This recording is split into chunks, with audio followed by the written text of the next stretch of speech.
that the rates were higher than what is being provided. And so what we were trying to do is to reduce the rates to make coffee more competitive. Mr. Speaker. Senator Edwin Sifuna. Honorable Speaker, in line with the question by the Senator for Kirinyaga on measures to reduce double taxation, unnecessary taxes, and overburdening of farmers and Kenyans in general, I would like the CS to address one question. Honorable Speaker, we have had the ministry, actually the CS himself, taking credit that this year's finance bill has no new taxes. But I know it's credit to the Gen Z who have struck the fear of God in this government. They will not attempt to bring new taxes. What are you doing about existing taxation, Cabinet Secretary, that you found, including the housing levy, the increase in pay, and VAT on fuel, that has seen the cost of taxes on a liter of petrol exceeding the cost of the product? I thank you, Honorable Speaker. Senator Mofai. Thank you, Honorable Speaker. Mine is a supplementary question. CS Treasury. Honorable Speaker, this country has witnessed for decades some grievous disparities in distribution of developments across the country. Talk of roads, talk of water, talk of industries and so forth. So as the minister in charge of the National Granary, is there any written policy that is supposed to guide you on how you are supposed to distribute the national developments? And I'm asking this, Honorable Speaker, on behalf of very many Kenyans. You find some areas have been neglected for decades. Other areas are endowed with better roads, water, and so forth and so forth.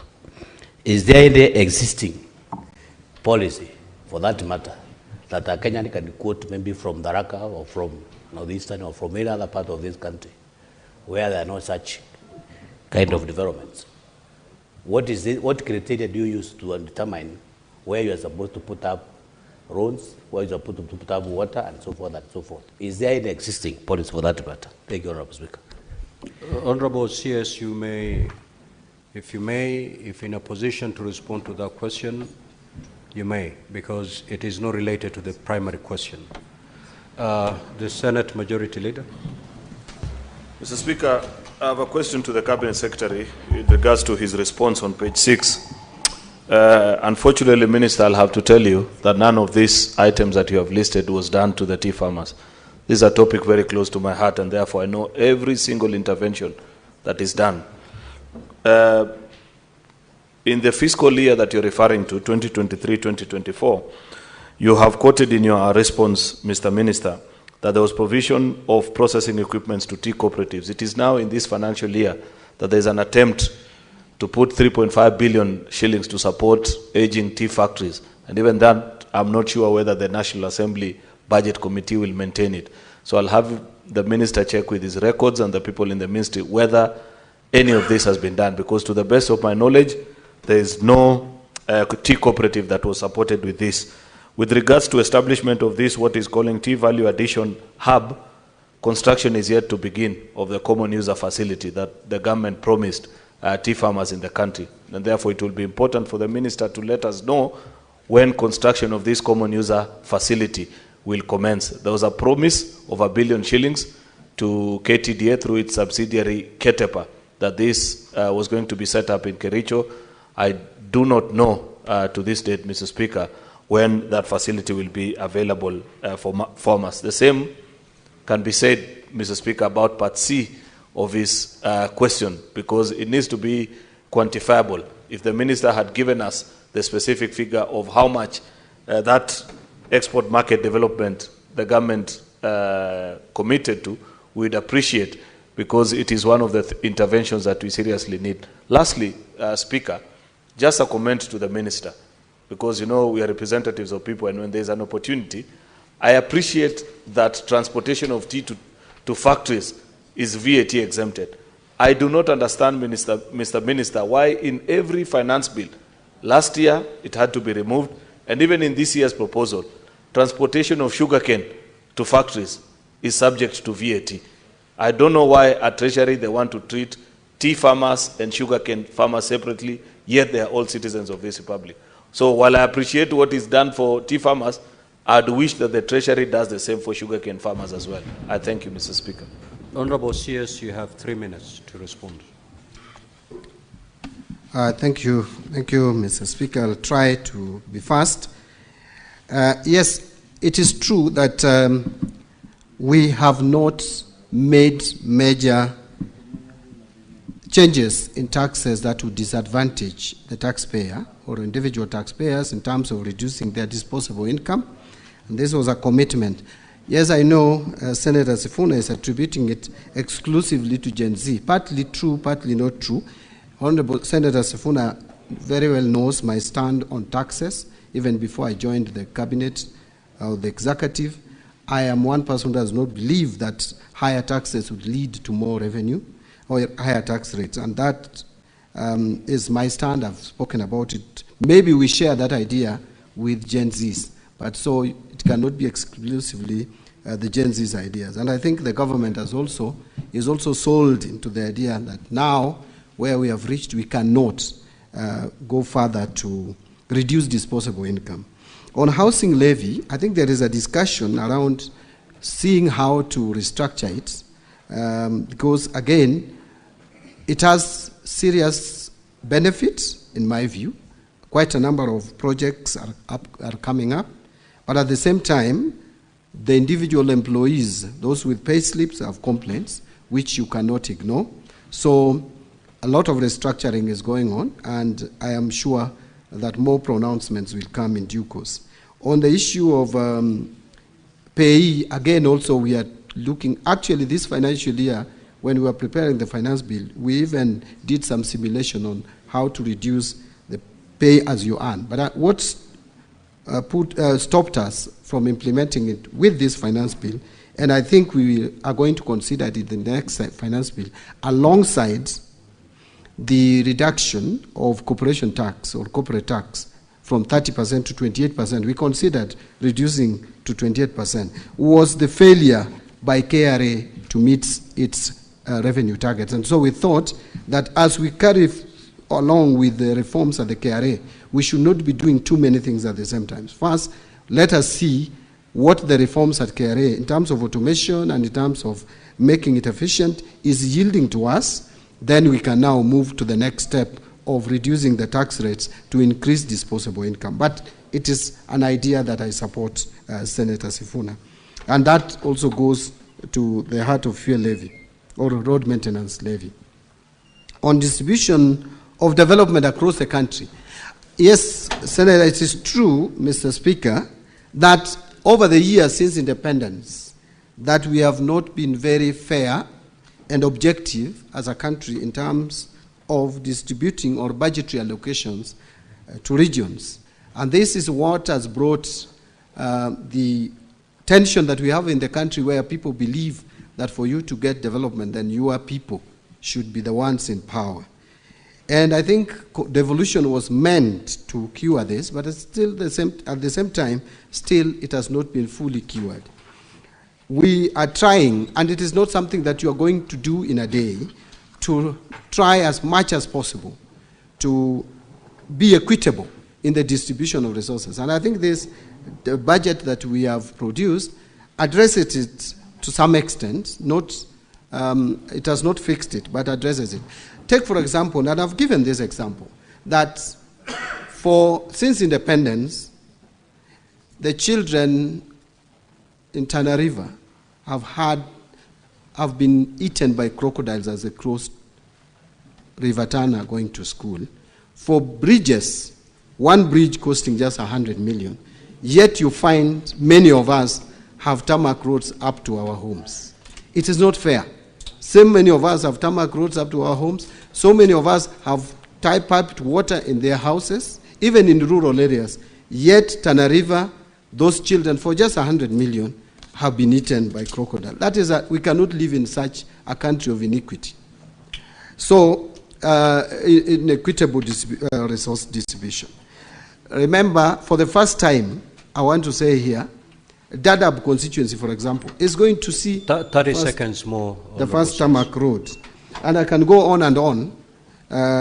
You see the first major road in northern Kenya being under construction since independence, from all the way from Meru, Isiolo, going to Garissa, Wajir, all the way to Mandera. 740 kilometers being done in this government to enhance equity. Now, the majority leader talked about, I can just answer the majority leader by saying that I am going to follow through some of these initiatives, including the support to tea cooperatives, common user facility and all that. We have put some allocation in the budget.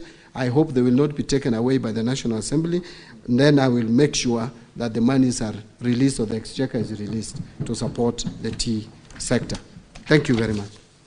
We now move to question number 048 by the Senator for Kisumu, Honorable Tom Ojenda. You may proceed to ask your question. Thank you, Mr. Speaker. Yes, Deputy Speaker.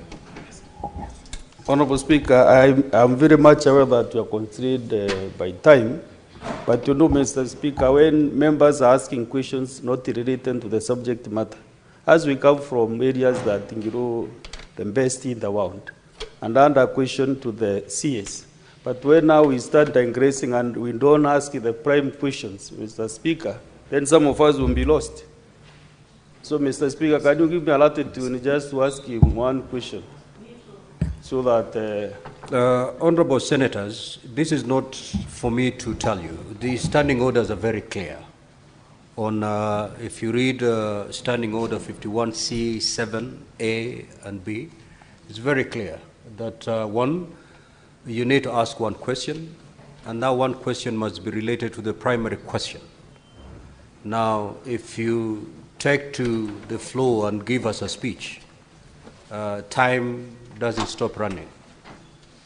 For those who feel they have more questions to ask the CS on this particular subject, you can always post that question, and we'll invite the CS to come back. This should not be the end of responding to questions related to taxes on agricultural produce. Senator Tom Ojenda, proceed.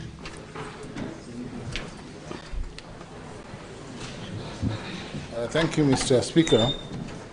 Mr. Speaker, my question number 48 goes to the CS Treasury, CS John Mbadi. It's in four parts. The first part, what immediate measures are being implemented by the government to address the extensive days in processing pension claims for retired civil servants of various levels, Mr. Speaker? And could the Cabinet Secretary provide a timeline for full digitization of pension records and transition to an end-to-end enterprise resource planning ERP system for a more streamlined process? That's part one of the question. Mr. Speaker, part two is on the processing of pension and the pervasive corruption claims. How is the ministry addressing the pervasive corruption and bribery within the pensions department, including claims of pension payment to non-existent or ghost pensioners? Part three, Mr. Speaker, what is being done to ensure that pension funds, which have persistently faced significant carryovers due to underfunding and liquidity challenges, are prioritized and allocated adequate funding in future budgets? And lastly, Mr. Speaker, part D, could the CS Treasury explain why any proposed regulatory reforms aimed at harmonizing outdated pension laws with contemporary digital financial management practices? Thank you, Mr. Speaker. These questions are born out of the delays in payment to pensioners. Thank you, Mr. Speaker. Honorable CS, you may proceed to respond. Now we have 15 minutes. Those 15 minutes to be utilized by the CS in responding to the question, and also to be utilized by honorable senators in asking supplementary questions. Now, honorable CS, your response is fairly lengthy, please paraphrase it to allow honorable senators time to interact with your response. Yeah, thank you, Mr. Speaker. I think I'll take 3 minutes just to go through the response. I'll not read it verbatim. Measures being implemented to address delays in pension processing and the transition to a digitized pension system. A number of steps we are taking for comprehensive review. 1 is timely submission of retirement notices.